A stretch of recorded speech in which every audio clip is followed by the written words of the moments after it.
Hello. Mr. Shay's art room indeed.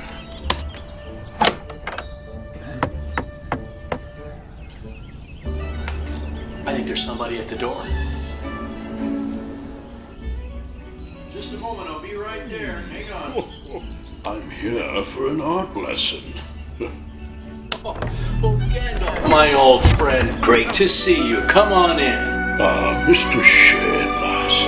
We can look at you. Great to see you, Gandalf. Hey, come on in. Hey, how do you like my new chandelier? Oh, watch it. And watch out for that. Oh, that's gotta hurt. Sorry about all the art supplies laying around. Hey, how do you like that old treasure map I drew? Looks distinctly familiar somehow.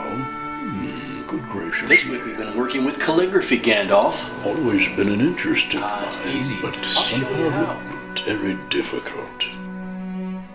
Do you think I could learn? No, it's not hard at all. Come on back to the study. I'll show you what I've been working on.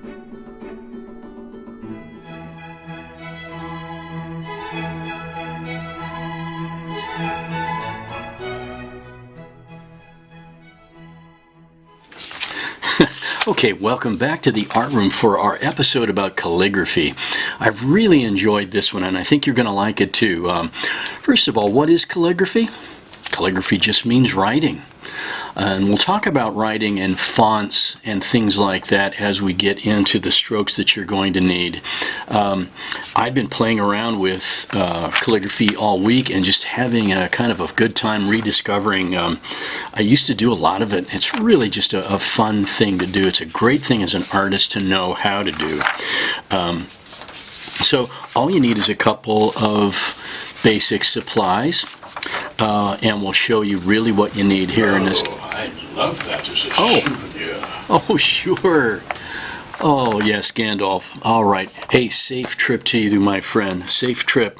And, oh, hey, you might want to take this with you. I don't know. I found that laying around. Okay. I'll be going now. Very good. Okay, so anyhow, calligraphy, if you have seen this someplace and you want to try to do it, let me give you some great advice about how to get started. Don't invest a lot of money right off the bat. See if you're going to like it, and then if you do, you can go out to your local art supply store and pick up a few things. But before you do, if you have a paintbrush like this that's flat, some people call this a lettering brush. This is an acrylic brush that I use sometimes. That's really all you need to do some wonderful calligraphy. And if you've got it right now, and perhaps even a watercolor set, you can get by with that. And if you're a little, or if you're, you know, like an elementary student, you can use all those materials to get yourself started. But if you do go to the art supply store, you're going to find things like this, a calligraphy marker set. That's okay, you can use that. Markers have some advantages that we'll talk about. You can also get what they call a speedball pen set. This is about $7 at your local art supply store. You get all these great pen tips, and you get a holder that comes with the kit, so that's a nice thing to have too. It's a little bit more difficult than a marker. Speaking of markers, if you have any laying around, you can turn those into calligraphy markers. I really like these chisel tip markers. They come with an angled chisel tip. I don't know if you can see that. And it's got an angle, and it's okay for calligraphy. It works pretty well, but you have to kind of hold your hand in a funny position. These markers I have cut flat and remained with my X-Acto knife. I cut the tip off in order to make a kind of a nice calligraphy marker out of that. So for paper, all you really need is some copying machine paper. That's what we're going to be using here. And if you really get into this, and want to, you can progress onto some calligraphy paper. They make special calligraphy paper. It's kind of a hard bonded paper that doesn't let the ink soak in as much. Or you could, do our old treasure map thing and really make it look authentic, like they did back in the days of the Constitution and John Hancock and all that sort of thing. Oh, and then at the end we'll talk about feathers. I just got this at my supply store. I think it was like $3 for a whole bunch of these turkey feathers. You see people in the movies, with a quill pen, and they're writing down some fancy things with their calligraphy pen there, and it works. I'll show you how to cut a tip on your feather pen if you want to try that too. All good in our calligraphy lesson. Well, okay, let's jump right into this then. So at the center of this whole calligraphy idea is the understanding that there are going to be two strokes that you make, a side stroke with the skinny end of the brush or pen or marker, and a downstroke, which is going to be the fat or the widest aspect of whatever instrument you're drawing with. Let's kind of get you started with this. I'm going to take a little bit of watercolor. Yeah, I love watercolor with calligraphy. And can you make a downstroke? It's harder than it looks, really, to keep it from wobbling too much. Okay, can you make a downstroke? And that means any instrument you're using, whether it's the marker to pull your downstroke or it's the calligraphy pen to pull your downstroke, it's all the same idea that you're going to be pulling that stroke straight down. The calligraphy pen being the hardest one to master, I think. But if you have a calligraphy pen, stick with it. There are some great advantages to that too. The downstroke. Okay, so no matter what you have and no matter what you're using, can you pull a side stroke like that? Okay. And trying to let your hand smoothly slide across the paper. Once again, doesn't matter what you've got. The side stroke's always going to be sliding across. Here's the marker side stroke. Takes a gentle touch like that. Okay. So if you can do that, then can you make a combination of those two strokes where you slide and pull down and slide? Okay. Slide, pull down, slide. Whoops. So you're always going to get that wonderful thin marker or edge going to the right and left, and you're going to keep your hand in position so you always get that fat or wide aspect of your drawing instrument going down. So if you can do that, then can you round off the corners a bit? This takes a little practice. Let me move over here. Can you pull to the side, push down, and pull to the side like that? Slide, pull, go to the side. And it doesn't really matter if you do it with the marker or the paintbrush or whatever you've got. It's the same idea, that you go from thin to thick to thin. So if you are understanding all that, you are ready then to do some calligraphy on your own here. So let's talk about how that goes next.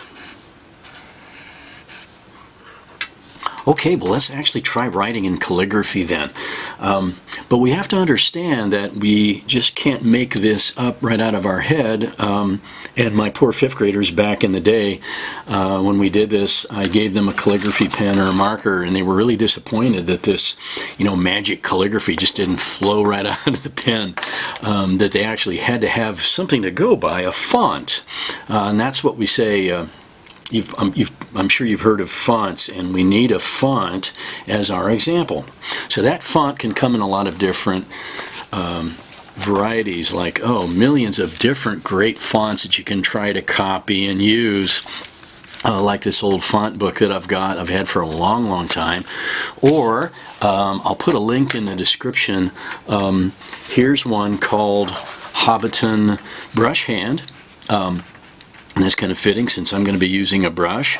Here's another one that I really like called Lucida Black Letter. And that's kind of the classic, like, calligraphy style you would see like on a certificate or something we used to call fancy writing.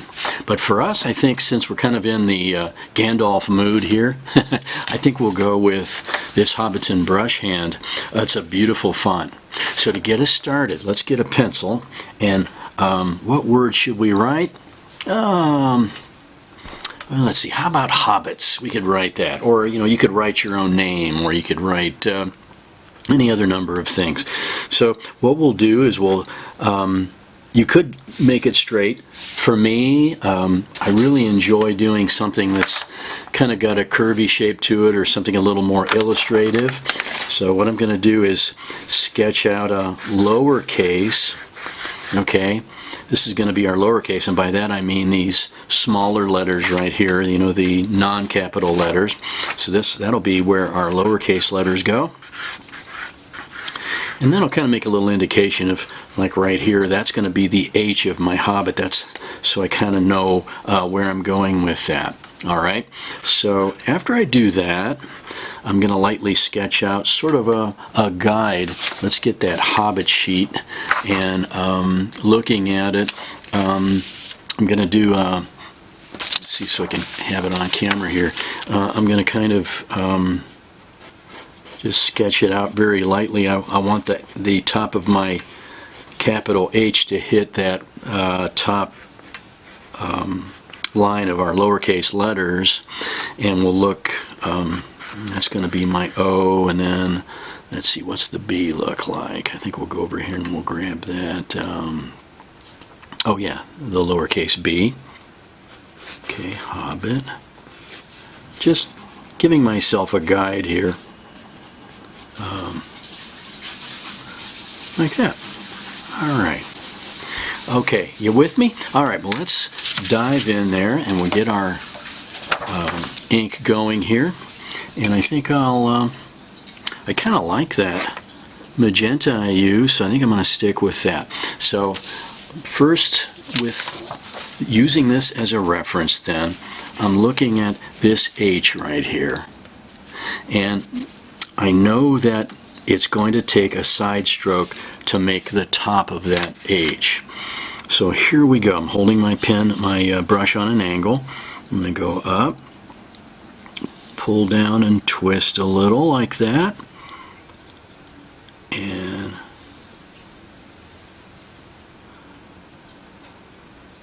that was a combination stroke of up and down to do that one.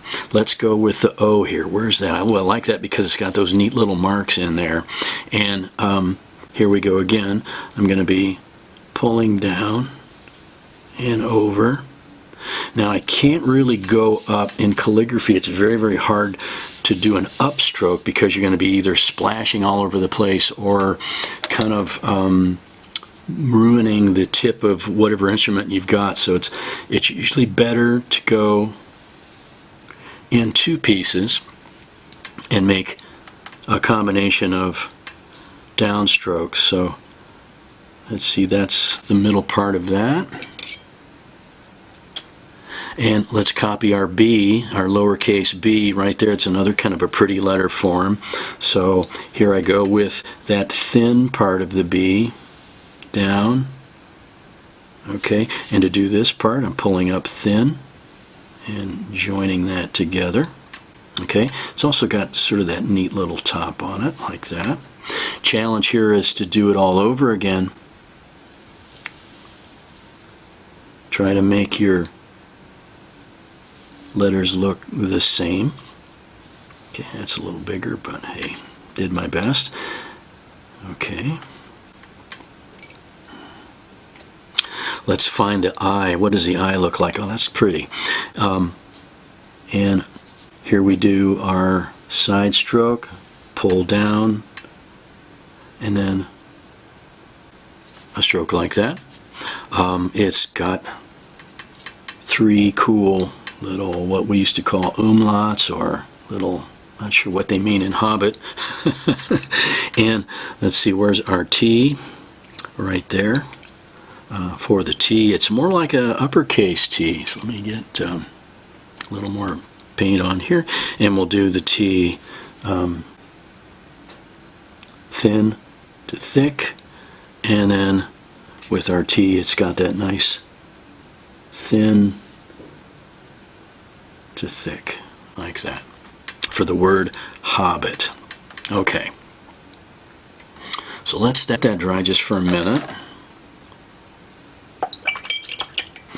Okay, I'm back, and I'm going to erase my starter lines here, and this is where my favorite part of calligraphy comes in, that you can actually do this wonderful kind of creative thing. So I've just got a marker here, and I'm going to go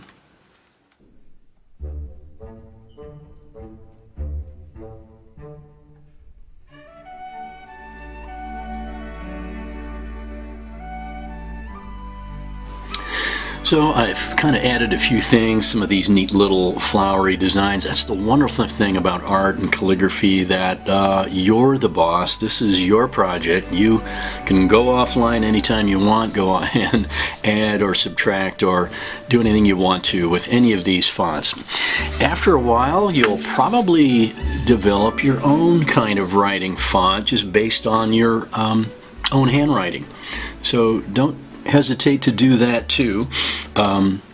You know, just with your marker and write as you normally do, but kind of incorporate some of those thick to thin ideas that we've been talking about today.